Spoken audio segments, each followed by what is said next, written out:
Bienvenue dans Raconte-moi Al-Furqan, ta nouvelle série pendant ce mois béni de Ramadan au sein du podcast Coran de ton cœur. Moi, c'est Oustada Zainab, enseignante et éternelle étudiante du Coran. Cette année, je t'invite à t'arrêter, à observer et surtout à discerner. À travers la sourate Al-Furqan, Allah nous offre une boussole pour distinguer la vérité du faux, la clarté de la confusion et la voie d'Allah des chemins qui en éloignent. Dans un monde saturé de discours, d'images, de contradictions, Al-Furqan vient rétablir la lucidité de ton cœur et la posture droite à laquelle tu aspires. Raconte-moi Al-Furqan, ce discernement offert par Allah pour apprendre à voir juste, choisir juste et marcher droit même quand tout semble se brouiller autour de toi. Bismillahirrahmanirrahim. وقال الرسول يا رب إن قوم اتخذوا هذا القرآن مهجورا وقال الرسول يا رب إن قوم اتخذوا هذا القرآن مهجورا وكذلك جعلنا لكل نبي عدوا من المجرمين وكفى بربك هاديا ونصيرا وقال الذين كفروا لولا نزل عليه القرآن جملة واحدة كذلك لنثبت به فؤادك ورتلناه ترتيلا. Et le messager dit « Rabbi, mon peuple a vraiment pris ce Coran pour une chose délaissée. Et c'est ainsi que nous fîmes à chaque prophète un ennemi parmi les criminels.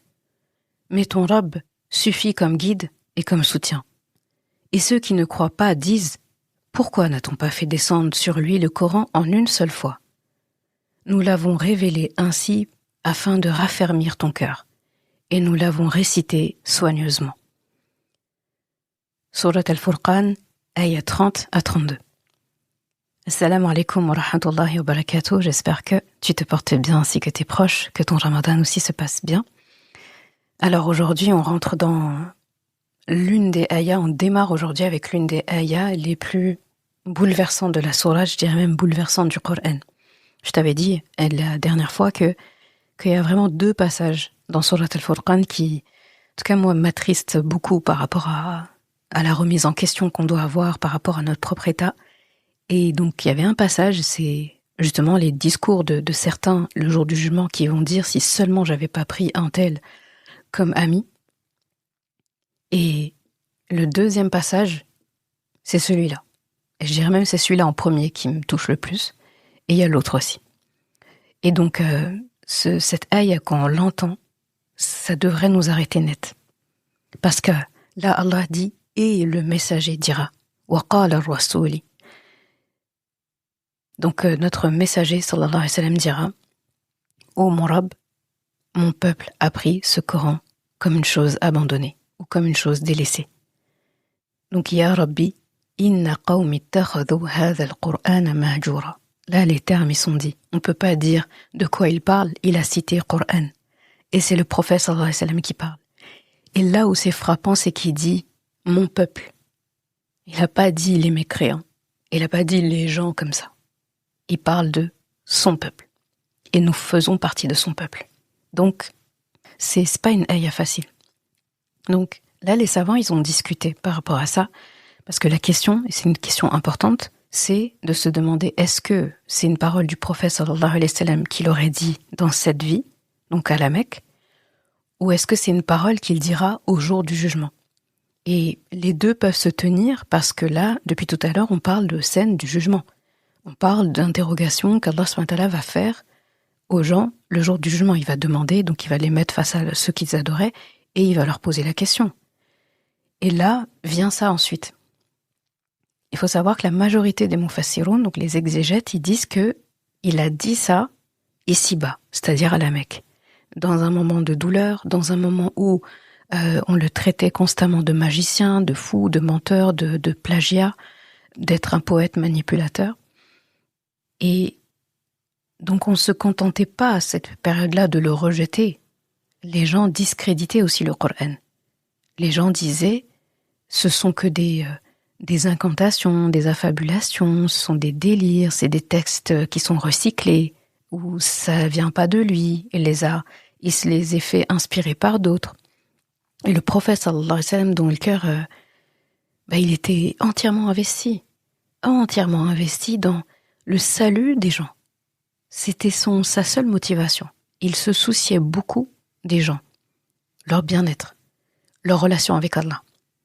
Et donc, quand lui, dont le cœur, il est voué à ça, eh bien, il voit son peuple qui se détourne du livre qui peut les sauver. Son peuple, donc là, il parle de tout le monde, donc sa tribu, tous les gens qui sont devant lui. Alors, il se tourne vers Allah à ce moment-là. Et en fait, c'est beau c'est beau et triste à la fois parce que il crie pas sur eux. Il s'énerve pas sur eux. Il les maudit pas. Il les insulte pas. Qu'est-ce qu'il fait? Il va parler avec Allah. Il parle à Allah. Et là, ça c'est fondamental. Il y a une chose qu'on doit comprendre, c'est que exprimer sa douleur devant Allah subhanahu wa ta'ala, c'est pas un manque de foi. Là, clairement, le prophète sallallahu alayhi wa sallam se plaint à Allah. Et c'est pas un défaut de le dire. Il se plaint à Allah. Et on voit que ça, c'est une sunna prophétique. Que je peux me plaindre de quelque chose, d'une douleur, d'une difficulté. Je n'accuse pas Allah. Je me plains à lui. Comme Yaqub alayhi salam.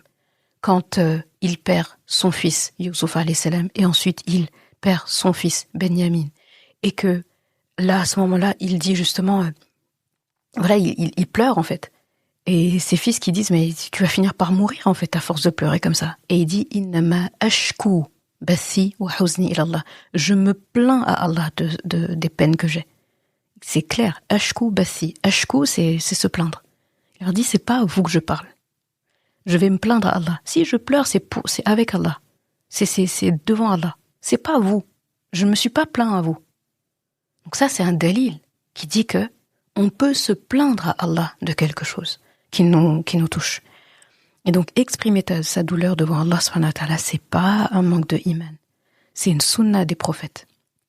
Adam alayhi salam, par exemple, qui dit Zalamna anfusana, on s'est fait du tort à nous-mêmes. Il va se plaindre, certes de lui, mais il va se plaindre.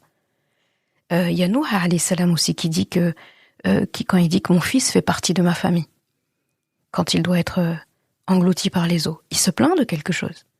Il parle vis-à-vis de son fils, mais c'est une plainte. Quand Ibrahim alayhi salam, il laisse sa famille dans un désert et il invoque Allah subhanahu wa ta'ala, c'est une invocation, mais c'est une douleur qu'il exprime.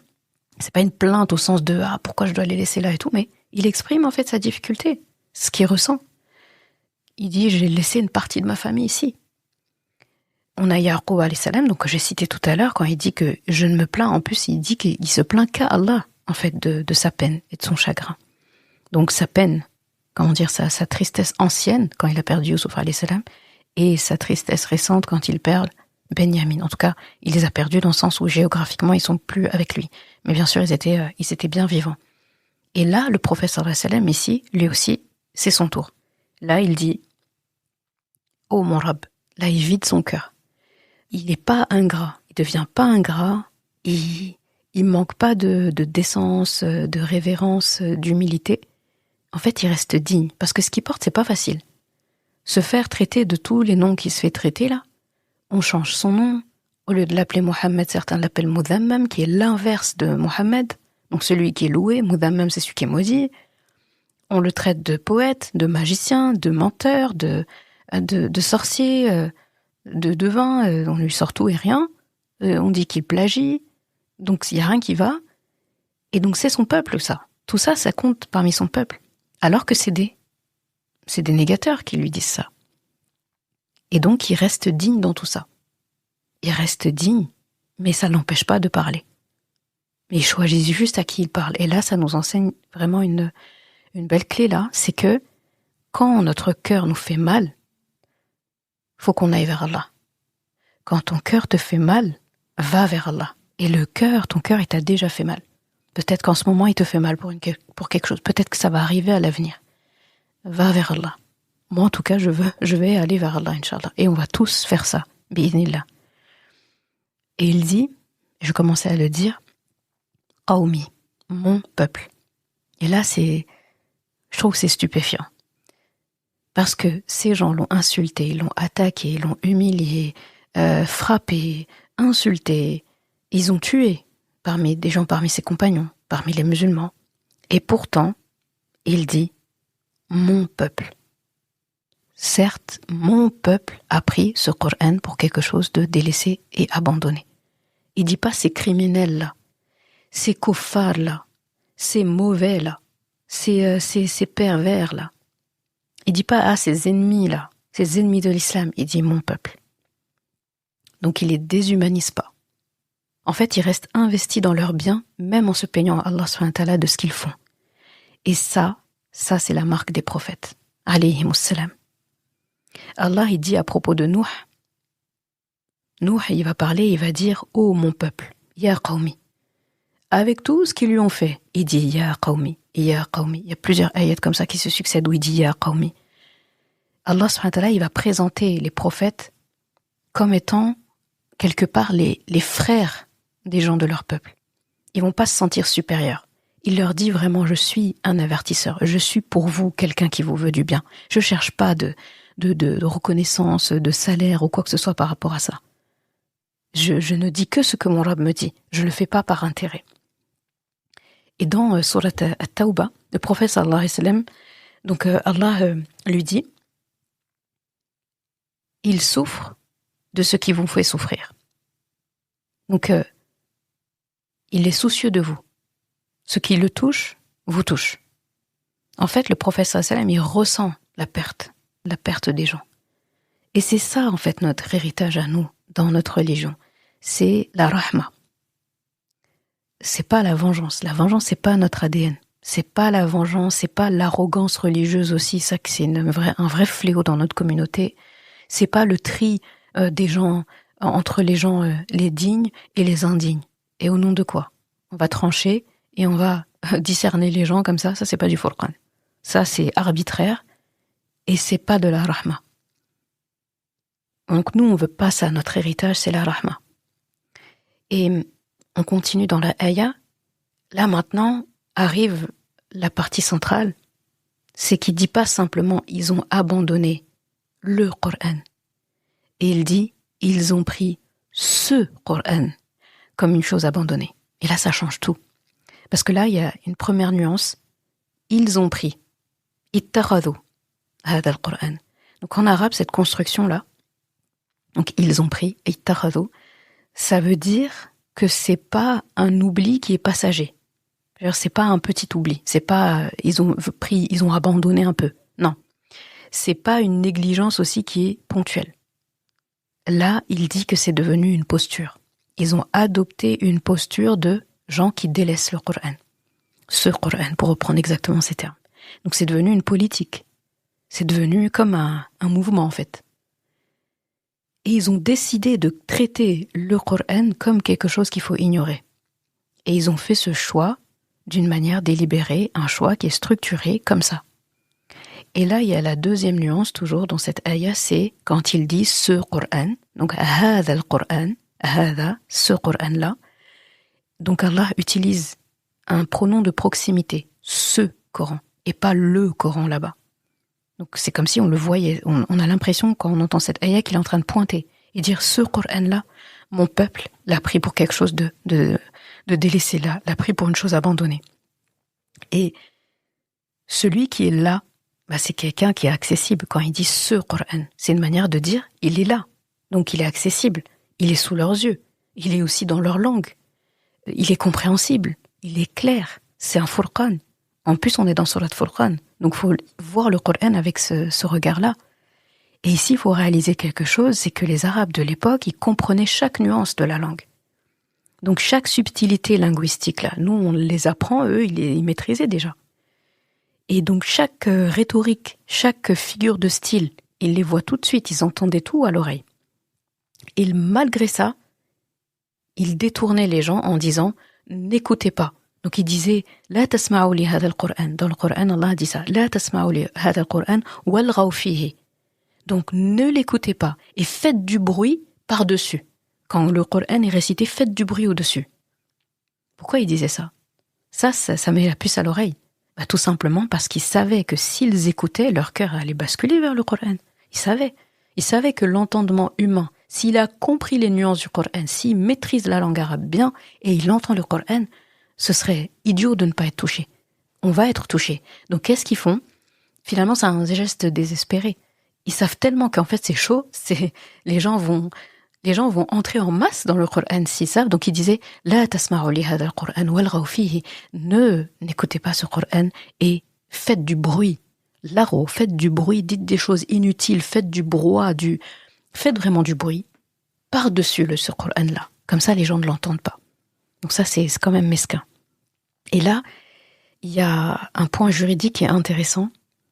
C'est que certains savants, ils ont tiré de cette ayah une leçon très, très forte. C'est que ne pas faire ce que Allah ordonne, en soi, c'est un acte. Donc ne pas faire ce qu'Allah ordonne est en soi un acte. L'inaction, elle peut être coupable. Parce que nous, on a tendance à se dire, là, j'ai rien fait. Quelque chose que je n'ai pas fait, je suis pas forcément... Voilà, c'est pas obligatoire. Si je ne lis pas le Coran, donc je n'ai pas fait, c'est pas un acte, on considère que c'est pas un acte parce que, j'ai rien fait. Non. Les savants disent que, ils ont un consensus sur ça, l'inaction est aussi un acte. Et qui dit acte, dit jugement sur cet acte, de la part d'Allah subhanahu wa ta'ala. Donc l'inaction, elle peut être coupable. Ne pas lire le Coran, ne pas l'apprendre, ne pas le transmettre, ne pas le défendre quand il est attaqué. C'est pas ne rien faire. C'est une position. On ne fait pas, c'est une position.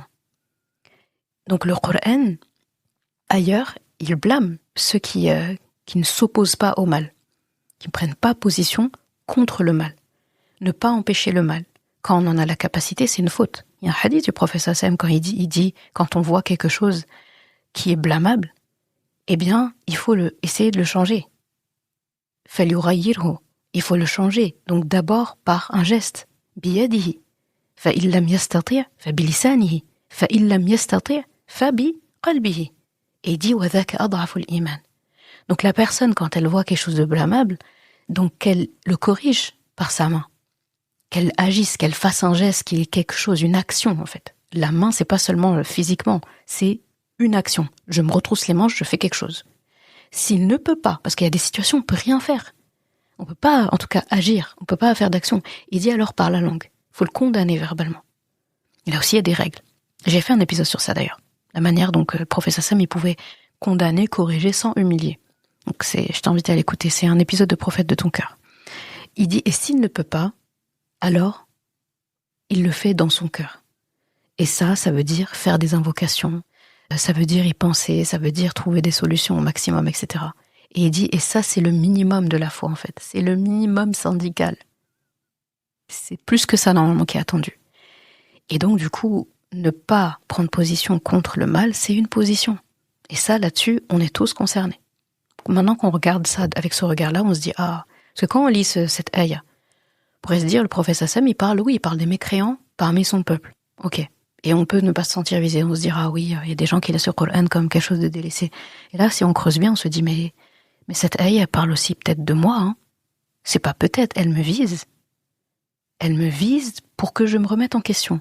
Est-ce que, moi aussi, j'ai pris le Coran pour quelque chose d'abandonné ? C'est pas seulement je le lis ou je le lis pas. C'est en fait, il y a des ayahs, je les connais, mais elles ne sont pas appliquées. C'est-à-dire, c'est pas visible dans mes actions. Des actions qu'Allah voit, et des actions que les gens ne voient pas, ou qu'ils voient, est-ce que ça se voit ou pas ? Est-ce que quand on me fait un rappel, ok, et après je continue de plus belle ce que je faisais, alors qu'on me parle d'un verset de Coran, est-ce que quand j'entends un verset, mais c'est cité par quelqu'un qui m'arrange pas dans un débat ou je sais pas quoi, je suis orgueilleuse ou orgueilleux, et en fait, non, alors qu'en fait, c'est le Coran qui était cité ? Ça fait beaucoup, hein. Ça fait beaucoup. Là, faut voir vraiment...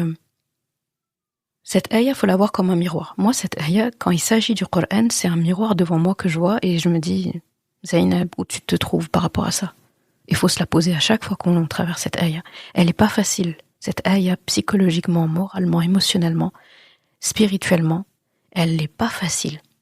C'est une des ayahs, je trouve, les plus lourdes de sens du Coran. C'est vraiment parmi celles qui me... Voilà, je me retiens quand je la lis. Elle me terrasse, pas dans le mauvais sens du terme, bien sûr, mais ça remet les points sur les i, en fait. Et qui qu'on puisse être. C'est pas parce que on a l'habitude de lire le Coran, on mémorise, on le transmet, on l'enseigne, on a appris telle ou telle quantité qu'on est à l'abri, et encore plus qu'on se sent pas concerné ou qu'on se dit ouais, moi ça va quand même, cette ayah, pas du tout. Je pense que plus on côtoie le Coran et plus on transpire quand on lit cette ayah.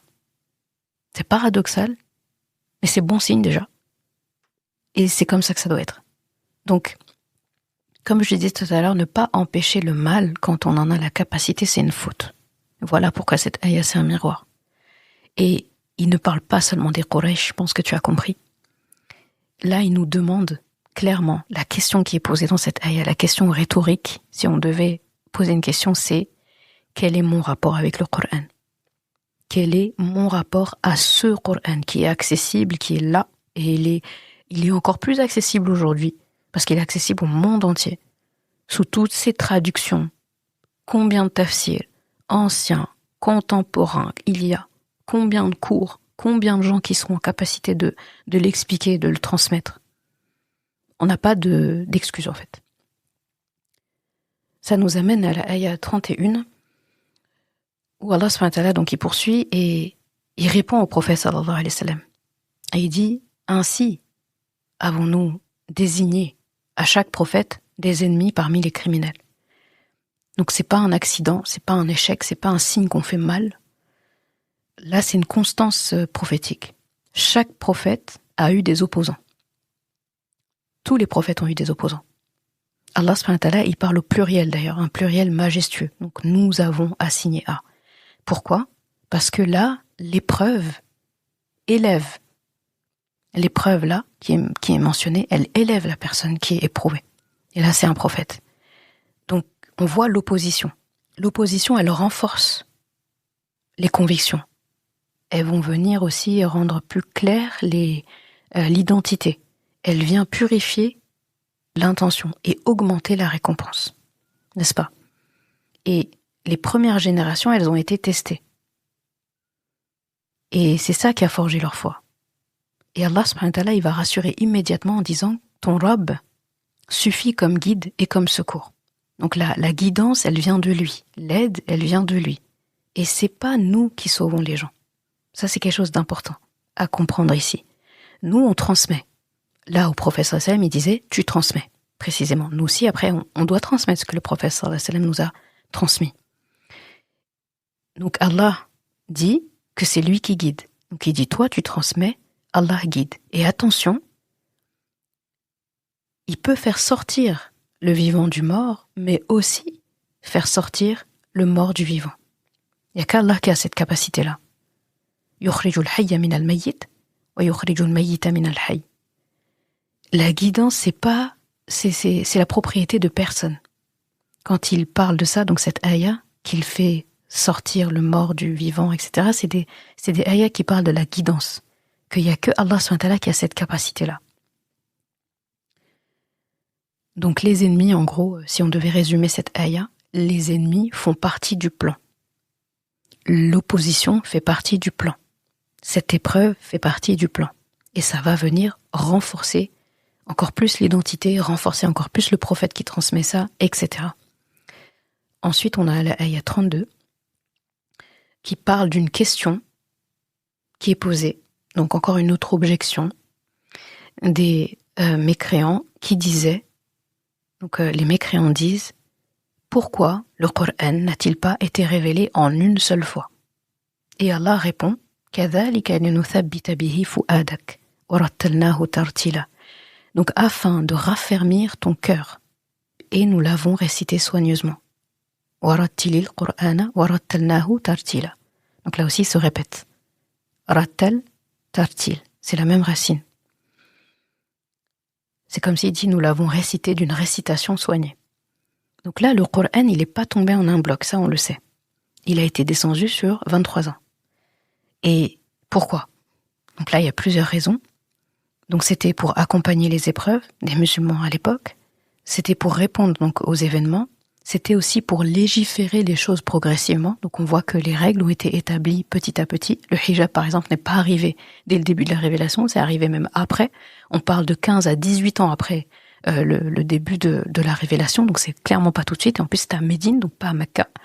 L'interdiction aussi pour l'alcool, elle s'est faite progressivement, et en plus on a des traces de ça. Le jeûne, c'est arrivé aussi après, petit à petit. La salat, on voit que ça a été établi aussi, pas au tout départ, mais progressivement. En fait, on voit la progression. On voit à quel moment quoi a été instauré. Et donc c'est pour légiférer les choses progressivement. On descend pas un texte de loi d'un coup. Il y a plusieurs lois qui sont votées. C'est comme là, nous, les lois qu'on a aujourd'hui, dans les pays dans lesquels on se trouve, ça n'a pas tout été établi un jour. D'ailleurs, régulièrement, on fait des propositions de loi. On fait des avenants. On rechange des choses. On supprime des lois. On abroge des lois. On rajoute des lois. On modifie des lois. Donc rien n'arrive dans un bloc. Donc on peut pas exiger ça du Coran. Donc déjà, ceux qui demandent ça, ils se contredisent. On a envie de leur dire, c'est comme si toi tu disais, tes traditions, elles sont arrivées d'un coup. Tac, le monde il est arrivé, il a fait boum comme ça, et les Arabes ont eu des coutumes, les Asiatiques ont eu des coutumes, les Américains ont eu des coutumes, les Africains ont eu des coutumes d'un coup. Tac, comme ça. Non, c'est pas comme ça. Ça s'est construit sur des générations. Et pourquoi aussi le Coran est descendu sur le temps, donc pas en une seule fois? C'était aussi pour fortifier, c'est la raison qu'Allah SWT donne, pour fortifier le cœur du prophète sallallahu alayhi wa sallam. Et pour installer la foi doucement chez les musulmans. D'accord? Donc Allah dit ailleurs, il dit, nous l'avons révélé progressivement afin que tu le récites aux gens avec lenteur. Ala mukthin, lenteur, tranquillement, doucement, doucement. Donc le Coran, c'est pas un texte qui est avalé. Rien que dans la façon dont il a été révélé, donc en plusieurs fois, ça nous montre qu'il faut aussi, nous, qu'on le prenne régulièrement, qu'on apprenne sur le temps, qu'on apprenne efficacement, qu'on transmette efficacement, qu'on le comprenne et qu'on le transmette et qu'on le révise et ainsi de suite. C'est une boucle, je me répète, mais du coup c'est une boucle. Donc c'est une révélation qui est à vivre. On a l'occasion de vivre le Coran comme les compagnons. Pas la même intensité parce qu'on n'a pas vécu les mêmes événements en même temps qu'eux, mais on a nous aussi cette progression. Et il se trouve qu'effectivement, le cerveau humain, il peut pas apprendre le Coran en une journée dans sa totalité. Et tant mieux, heureusement que c'est pas possible. Sinon, ce serait compliqué. Bon, par miracle, peut-être qu'Allah peut le permettre, hein. Il peut, c'est pas peut-être, il pourrait le permettre. Mais il l'a pas fait. Voilà, il l'a pas fait. Et d'ailleurs, par rapport à cette ayah, pour ça, je m'étale pas trop dessus, parce que j'ai fait un épisode complet sur ça. Il y a un épisode de podcast, justement, c'est pourquoi le Coran n'a pas été révélé en une seule fois. Et du coup, j'ai fait un épisode entier sur ça. Donc, je t'invite à l'écouter. Je mettrai peut-être Inch'Allah, le lien dans les notes de l'épisode, mais tu le trouveras en tapant pourquoi le Coran a-t-il été révélé en plusieurs fois, pourquoi il n'a pas été révélé en une seule fois. Et c'est très, très intéressant de s'étaler sur ça. Donc, du coup, aujourd'hui, tu as 2 épisodes à écouter. Voilà, celui-là et celui qui parle du Coran qui a été révélé en plusieurs fois et pas en une seule fois. Et d'ailleurs, ça, je sais pas si je le disais dans l'épisode, mais ça me vient en tête. En posant cette question, bien sûr, il y avait du sarcasme de leur part, mais il y avait ce côté aussi, ils l'accusaient, un peu comme ce qui était dit un peu au début de la sourate, ils l'accusaient en fait que ce Coran lui est dicté par des gens, et il va aller écouter, et après c'est lui qui va le faire, le dicter à ses scribes pour qu'il écrive. Donc, ils accusaient clairement le prophète Sassam et de plagiat et d'inventer et que ça vienne pas de lui. Sauf que le prophète Sassam, il a jamais dit que le Coran venait de lui, il disait que ça venait d'Allah, déjà pour commencer. Et eux, ils connaissent Allah, donc c'est pas censé les impressionner. Mais ils voulaient pas accepter. Alors qu'ils voyaient bien que le texte, le verbe coranique, c'était pas, ça dépassait leur niveau d'arabe. Donc ils auraient dû se dire ça. Mais au lieu de ça, ils se sont entêtés. Et par rapport à cette ayah-là, pourquoi est-ce que le Coran n'est pas descendu en une fois? Un des arguments justement qu'ils donnaient, c'était, ça, pour eux, ils venaient accentuer le côté où il y a eu de la triche, parce que quand on copie quelque chose, on a besoin d'aller demander, revenir, aller demander, revenir. Donc en fait, ils se disaient, pendant tout ce temps-là où il y a la révélation, après il attend quelques jours, il y a encore une autre révélation, des fois il reste un moment, quelques semaines, des mois, et là encore il y a une révélation. Pour eux, c'était pendant ces moments-là, il faut bien qu'il aille chercher l'information. Bon oui, l'information, elle vient d'Allah, oui, et d'ailleurs, il n'allait pas la chercher, c'est Allah qui lui faisait parvenir. En plus, il lui faisait accompagner ça par un professeur, donc Jibril. Il y a beaucoup de révélations qui sont tombées par Jibril, d'autres qui arrivaient vers le prophète Sassam directement. Donc oui, il avait l'information qui venait, mais il n'allait pas la chercher chez un savant chrétien ou à la bibliothèque ou dans des ouvrages, non. Donc c'est une grave accusation et Allah il répond brillamment. Moi j'aime trop parce que il dit, on pourrait s'attendre à une grande plaidoirie en fait. Pourquoi est-ce que le Coran a été révélé en plusieurs fois? Alors parce que si Allah il a dit juste pour affermir ton cœur en fait. كذلك لنثبت به فؤادك. Voilà. C'est ça la raison principale. Donc c'est beau en fait le fait qu'il réponde à ça en parlant d'un bénéfice sur son prophète. Il parle même pas des musulmans, il parle même pas de l'humanité et des gens. Comme pour dire, si je raffermis le cœur de mon prophète, je prends soin de lui, le cœur de mon messager sallallahu alayhi wa sallam, le travail il va être bien effectué. Donc comme si c'est ça la priorité. Et après, on fait confiance au process. Donc ceux qui accusaient le prophète sallallahu alayhi wa sallam de tout, eh bien Allah vient prendre la défense de son prophète et vient dire, je prenais soin de son cœur à lui en fait. C'est pour ça qu'il arrive à tenir devant vos accusations d'ailleurs.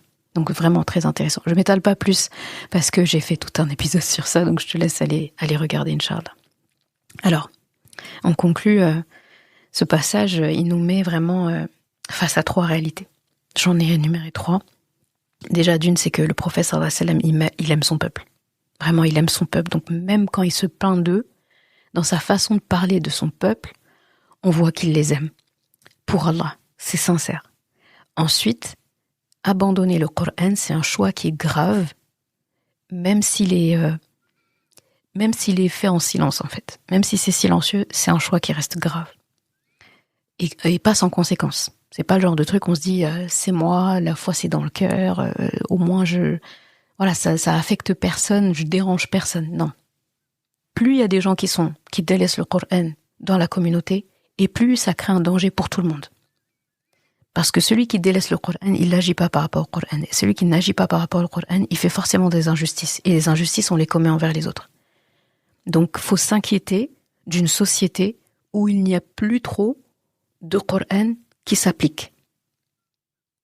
Donc, il faut dire tout, il faut penser tout, sauf mon lien avec le Coran ne me regarde que moi. Ah, pas du tout. Pas du tout. C'est vraiment un faux calcul. Ensuite, en 3, la 3e réalité, je dirais que les oppositions font partie du chemin. Mais Allah subhanahu wa ta'ala, comme il dit, il suffit comme guide et comme secours. Il y aura des opposants au message. C'est inévitable. Mais Allah dit qu'il est là en fait. C'est lui qui secourt, c'est lui qui guide. Alors, la question, comme je disais, de nous à nous en fait, une question vraiment intime, c'est est-ce que moi aussi, sans le vouloir, eh bien, je prends le Coran comme quelque chose qui est secondaire. A'udhu billah. Est-ce que je le fais? Ça, c'est une question qu'on doit chacun se poser. Vraiment avec honnêteté. C'est pas un truc qu'on va raconter à quelqu'un ou on va faire une présentation devant des gens. C'est nous, de nous à Allah. Donc, c'est safe. Donc, est-ce que c'est secondaire pour moi le Coran? Est-ce que je le laisse façonner mon cœur comme Allah a fait avec son prophète, sallallahu alayhi wa sallam? Est-ce que tous les jours je le laisse me façonner? Est-ce que je fais ça ou est-ce que je fais le contraire? Ça aussi c'est une question qu'il faut se poser. Qu'Allah subhanahu wa ta'ala nous fasse aimer son livre, ce Coran, sa parole. Qu'Allah fasse qu'on ne compte jamais parmi nous des personnes dont le prophète sallallahu alayhi wa sallam se plaindra. Parce que là il s'est plaint à Allah 2 gens qui font ça, dans son peuple. Nous faisons partie de son peuple. Qu'Allah fasse que le prophète sallam n'ait jamais à se plaindre de nous. Yawm al-Qiyamah ou ailleurs. Amin ya Rabbal Alamin. On se dit, Inch'Allah, au prochain cours. Wassalamu alaikum wa rahmatullah.